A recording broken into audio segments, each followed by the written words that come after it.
आसमान से बरसती मिसाइलें, समुद्र में जलते हुए जहाज और हर तरफ से आती तेल के संकट की खबरें।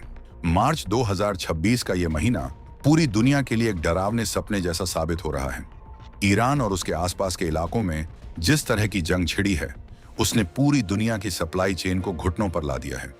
जब दुनिया के बड़े बड़े मुल्क इस बात से डरे हुए हैं कि कल उनकी गाड़ियों में पेट्रोल होगा या नहीं, या उनकी फैक्ट्रियों में बिजली आएगी या नहीं, तब भारत के प्रधानमंत्री कार्यालय और वाणिज्य मंत्रालय में आधी रात तक लाइटें जल रही हैं। क्या आपने कभी सोचा है कि जब पूरी दुनिया अपनी जान बचाने में लगी है, तब भारत चुपचाप 6 देशों के खजाने की चाबी क्यों ढूंढ रहा है? आखिर ऐसी क्या मजबूरी आन पड़ी कि जंग के इस दौर में भारत ने एक साथ 6 फ्रंट्स खोल दिए हैं? क्या भारत को किसी बड़े खतरे का आभास हो चुका है, या फिर ये 2026 के उस सुपर पावर बनने का रास्ता है जिसका दुनिया को अंदाजा भी नहीं है? ईरान की धरती से निकलने वाली लपटों ने पूरी दुनिया के आर्थिक समीकरणों को तहस नहस कर दिया है। मिडिल ईस्ट में मची इस भारी तबाही के बीच ऊर्जा संकट गहराता जा रहा है, लेकिन भारत ने अपनी चालें इस तरह से बिछाई हैं कि दुनिया दंग रह गई है।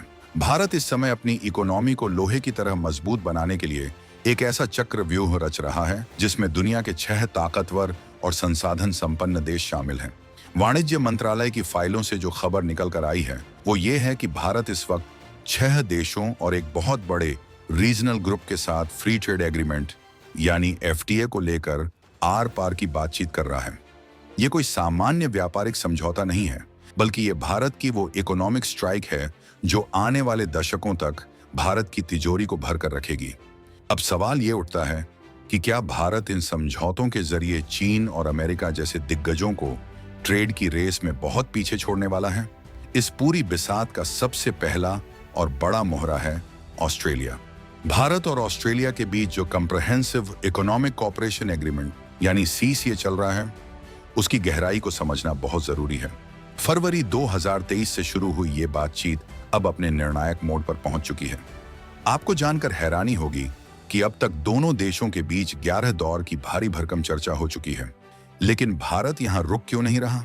दरअसल ऑस्ट्रेलिया के पास वो खजाना है जिसकी जरूरत भारत को अपनी फ्यूचरिस्टिक इंडस्ट्रीज के लिए है। लिथियम, कोबाल्ट और क्रिटिकल मिनरल्स, ये वो चीजें हैं जिनके बिना भारत की इलेक्ट्रिक व्हीकल क्रांति और हाईटेक मैन्युफैक्चरिंग अधूरी है। भारत चाहता है कि ऑस्ट्रेलिया का ये खजाना बिना किसी रुकावट के सीधे भारतीय फैक्ट्रियों तक पहुंचे। लेकिन क्या ऑस्ट्रेलिया भारत की शर्तों पर पूरी तरह राजी होगा, या फिर बातचीत के इस 12वें दौर में कोई बड़ा ट्विस्ट आने वाला है? सस्पेंस अभी बाकी है। कहानी सिर्फ ऑस्ट्रेलिया तक सीमित नहीं है। भारत ने अपने पड़ोसी श्रीलंका के साथ भी एक बहुत ही गहरी चाल चली है। भारत और श्रीलंका के बीच आर्थिक और तकनीकी सहयोग समझौता यानी ETCA को लेकर जो बातचीत 2015 से लटकी हुई थी, उसने अब अचानक रॉकेट जैसी रफ्तार पकड़ ली है। 14 दौर की बातचीत पूरी हो चुकी है और अब दोनों देश तकनीकी सहयोग और व्यापार के नए रास्तों को खोलने के लिए बिल्कुल तैयार बैठे हैं। श्रीलंका के पास मौजूद पोर्ट्स और भारत की मैन्युफैक्चरिंग पावर मिलकर हिंद महासागर में एक ऐसा व्यापारिक ब्लॉक बनाने जा रहे हैं जिसे तोड़ना किसी भी बाहरी ताकत के लिए नामुमकिन होगा। लोग पूछ रहे हैं कि भारत श्रीलंका को इतनी अहमियत क्यों दे रहा है? जवाब सीधा है, भारत अपने पिछवाड़े में किसी भी दुश्मन की मौजूदगी बर्दाश्त नहीं कर सकता, और व्यापार ही वो गोंद है जो इन रिश्तों को हमेशा के लिए चिपका देगा। लेकिन क्या श्रीलंका की आंतरिक राजनीति इस डील को सफल होने देगी? अब जरा रुक करते हैं 7 समंदर पार दक्षिण अमेरिका की तरफ, जहां पेरू और चिली जैसे देश भारत का इंतजार कर रहे हैं। पेरू के साथ भारत 2017 से ही फ्री ट्रेड एग्रीमेंट की टेबल पर बैठा है। 9 दौर की लंबी बातचीत के बाद नवंबर 2025 में जो सबसे ताजा बैठक हुई, उसमें कुछ ऐसे फैसले लिए गए जिन्होंने ग्लोबल मार्केट में हलचल मचा दी। पेरू के पास सोने और तांबे का अपार भंडार है और भारत अपनी ज्वेलरी इंडस्ट्री और इलेक्ट्रॉनिक्स सेक्टर के लिए पेरू को एक परमानेंट पार्टनर बनाना चाहता है। वहीं दूसरी तरफ चिली के साथ कंप्रहेंसिव इकोनॉमिक पार्टनरशिप एग्रीमेंट यानी CPA को लेकर अप्रैल 2025 से ही ताबड़तोड़ मीटिंग्स हो रही हैं। मात्र 1 साल के अंदर 4 दौर की वार्ता पूरी होना इस बात का सबूत है कि भारत अब कछुए की चाल से नहीं, बल्कि चीते की रफ्तार से फैसले ले रहा है। दक्षिण अमेरिका के इन 2 देशों के साथ हाथ मिलाकर भारत ने यह साफ कर दिया है कि उसका प्रभाव अब सिर्फ एशिया तक सीमित नहीं रहने वाला। लेकिन असली धमाका तो अभी बाकी है। भारत ने एक साथ 5 देशों के उस समूह के दरवाजे पर दस्तक दी है जिसे यूरेशियन इकोनॉमिक यूनियन यानी ईयू कहा जाता है। इस ग्रुप में रूस, बेलारूस, कजाकिस्तान, आर्मेनिया और किर्गिस्तान जैसे देश शामिल हैं। आप समझ रहे हैं इसका मतलब क्या है? रूस के नेतृत्व वाला ये ब्लॉक नेचुरल रिसोर्सेज और एनर्जी का पावर हाउस है। भारत ने इनके साथ एफटीए की बातचीत शुरू करके पश्चिमी देशों के माथे पर चिंता की लकीरें खींच दी हैं। रूस के साथ भारत के रिश्ते हमेशा से खास रहे हैं, लेकिन अब इसे एक कानूनी और व्यापारिक ढांचे में ढालकर भारत अपनी एनर्जी सिक्योरिटी को हमेशा के लिए सुरक्षित कर लेना चाहता है। जंग के इस दौर में जब पूरी दुनिया रूस से दूर भाग रही है, तब भारत ने ईयू के साथ हाथ मिलाकर यह साबित कर दिया है कि भारत अपनी विदेश नीति खुद लिखता है, किसी के दबाव में नहीं। पर क्या यह समझौता पश्चिमी देशों के साथ भारत के रिश्तों में दरार पैदा करेगा, या फिर भारत एक बार फिर अपनी बैलेंसिंग एक्ट से सबको चौंका देगा? इतना ही नहीं, भारत ने उस देश के साथ भी हाथ मिलाया है जो इस वक्त खुद एक भीषण संघर्ष के बीच में खड़ा है। जी हां, इजरायल। फरवरी 2026 में भारत और इजरायल के बीच फ्री ट्रेड एग्रीमेंट को लेकर पहली आधिकारिक वार्ता शुरू हुई है। दुनिया ये सोचकर हैरान है कि युद्ध की आग में झुलस रहा इजरायल और तेजी से बढ़ती भारतीय इकोनॉमी के बीच ये डील क्या रंग लाएगी।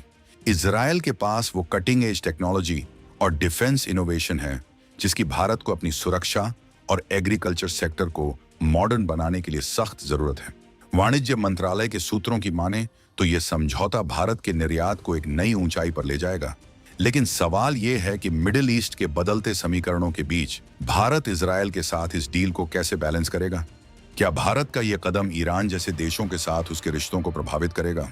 भारत की यह दनादन एफटीए वाली पॉलिसी सिर्फ कागजों तक सीमित नहीं है।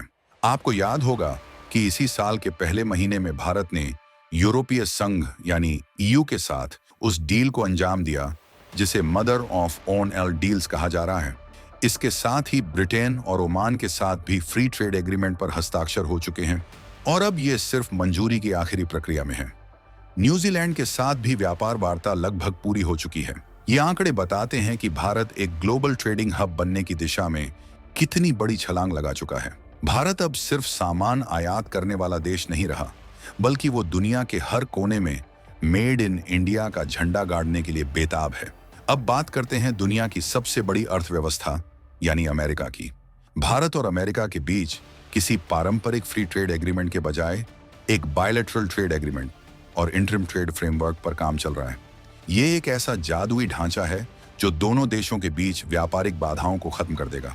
अमेरिका को भारत के विशाल बाजार की जरूरत है और भारत को अमेरिका की इन्वेस्टमेंट और हाईटेक सपोर्ट की। दोनों देशों के बीच की ये जुगलबंदी अगर पूरी तरह से जमीन पर उतरती है तो ये ग्लोबल ट्रेड के इतिहास का सबसे बड़ा मोड़ होगा। विशेषज्ञों का मानना है कि अगर ये सभी 6-7 व्यापार समझौते आने वाले कुछ महीनों में सफल हो जाते हैं तो भारत की अर्थव्यवस्था को वो बूस्टर डोज मिलेगा जो उसे सीधे 5 ट्रिलियन और फिर 10 ट्रिलियन डॉलर की इकोनॉमी की तरफ ले जाएगा। जरा सोचिए, जब दुनिया के पास तेल खत्म हो रहा होगा, जब सप्लाई चेन टूटने से यूरोप और अमेरिका में हाहाकार मचा होगा, तब भारत के पास ऑस्ट्रेलिया का लिथियम होगा, रूस की गैस होगी, इजराइल की टेक्नोलॉजी होगी और दक्षिण अमेरिका का सोना तांबा होगा। ये कोई इत्तेफाक नहीं है, बल्कि एक बहुत ही सोची समझी रणनीति है। भारत ने अपनी इकोनॉमी की सुरक्षा के लिए जो ये किलेबंदी की है, वो उसे आने वाले किसी भी वैश्विक संकट से बचा ले जाएगी। लेकिन क्या ये सब इतना आसान होगा? क्या वैश्विक एजेंसियां और भारत के प्रतिद्वंद्वी देश भारत को इतनी आसानी से आगे बढ़ने देंगे? इस पूरे खेल में भारत की ताकत उसकी डिप्लोमेसी और डिमांड है। भारत के पास 140 करोड़ से ज्यादा लोगों का बाजार है जिसे कोई भी देश नजरअंदाज नहीं कर सकता। हर देश चाहता है कि उसके प्रोडक्ट भारत की दुकानों में बिकें, लेकिन भारत अब अपनी शर्तों पर व्यापार कर रहा है। वो दिन गए जब हम सिर्फ कच्चा माल बेचते थे और तैयार माल खरीदते थे। ये संदेश भारत ने पूरी दुनिया को दे दिया है। अब भारत कहता है कि अगर आपको हमारे बाजार तक पहुंच चाहिए तो आपको हमारे निर्यातकों के लिए भी अपने दरवाजे खोलने होंगे। भारत की ये न्यू ट्रेड पॉलिसी दरअसल भारत के स्वाभिमान की कहानी है, लेकिन इस कहानी में एक बड़ा सस्पेंस अभी भी बना हुआ है। ईरान और इजराइल के बीच जारी ये तनाव अगर और बढ़ता है तो क्या ये एफटीए वार्ताएं समय पर पूरी हो पाएंगी? क्या रेड सी और अन्य समुद्री रास्तों पर बढ़ता खतरा भारत के इस मेगा प्लान में रोड़ा अटकाएगा? वाणिज्य मंत्रालय के अधिकारी दिन रात काम कर रहे हैं ताकि इन समझौतों को जल्द से जल्द अंतिम रूप दिया जा सके। भारत की रणनीति बिल्कुल साफ है, लोहा गर्म है और चोट करने का यही सही वक्त है। जब दुनिया कमजोर पड़ रही है, तभी खुद को सबसे ज्यादा मजबूत कर लेना ही असली बुद्धिमानी है। भारत की इस आर्थिक सर्जिकल स्ट्राइक ने चीन की नींद भी उड़ा रखी है। चीन अब तक दुनिया की फैक्ट्री बना हुआ था, लेकिन भारत के ये नए व्यापारिक समझौते दुनिया के सप्लाई चेन को चीन से हटाकर भारत की तरफ मोड़ रहे हैं। ब्रिटेन, ऑस्ट्रेलिया और अब ये सब मिलकर एक ऐसा अल्टरनेटिव तैयार कर रहे हैं जो बीजिंग के वर्चस्व को चुनौती देगा। भारत ने यह दिखा दिया है कि 2026 का ये नया भारत किसी के दबाव में आकर नहीं, बल्कि अपने हितों को सर्वोपरि रखकर फैसले लेता है। दोस्तों, भारत की ये आर्थिक छलांग महज एक इत्तेफाक नहीं है, बल्कि ये हमारे नेतृत्व की दूरदर्शिता और 140 करोड़ भारतीयों के परिश्रम का परिणाम है। हम एक ऐसे मोड़ पर खड़े हैं जहां से पीछे मुड़कर देखना अब मुमकिन नहीं है। हमारी मंजिल साफ है, विश्व गुरु और आर्थिक महाशक्ति बनना। और इन 6 देशों के साथ होने वाले ये समझौते उस मंजिल की तरफ हमारे सबसे मजबूत कदम हैं। भारत के इस पराक्रम और उसकी इस नई आर्थिक नीति ने यह साबित कर दिया है कि संकट चाहे कितना भी बड़ा क्यों ना हो, अगर हौसले बुलंद हों और रणनीति सटीक हो, तो हर आपदा को अवसर में बदला जा सकता है। भारत ने ठीक यही किया है। पूरी दुनिया जब डर के साए में है, भारत तब अपने भविष्य की नींव रख रहा है।